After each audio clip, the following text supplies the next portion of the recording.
মেয়েরা যদি জানতো দিনদার স্বামী কেমন হয়, তাহলে দিনদার স্বামী পাওয়ার লোভেই তারা দিনদার হয়ে যেত।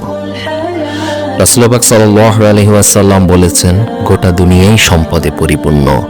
এর মধ্যে সবচেয়ে উত্তম ও কল্যাণকর সম্পদ হলো পুণ্যবতী স্ত্রী। সহিহ মুসলিম 3507।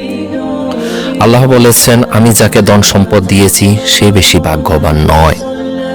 ভাগ্যবান সেই ব্যক্তি যাকে আমি একজন ধার্মিক জীবনসঙ্গী দিয়েছি।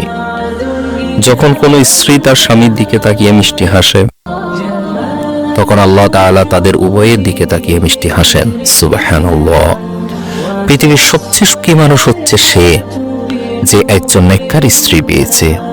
তোমাদের মধ্যে সর্বোত্তম ব্যক্তি সে যে তার স্ত্রীর নিকট উত্তম। সহিহ মুসলিম।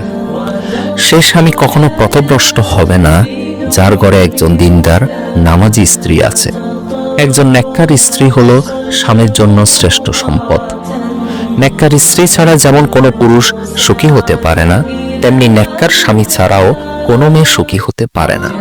একটি সুখী পরিবারের জন্য উভয়ের দিনদার হওয়া প্রয়োজন। বিয়ে করুন জান্নাতের পথে চলার উদ্দেশ্যে।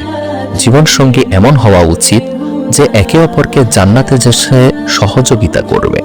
আল্লাহ তাআলা আমাদের বুঝার ও সে অনুযায়ী আমল করার তৌফিক দান করুন। আমিন সুম্মা আমিন।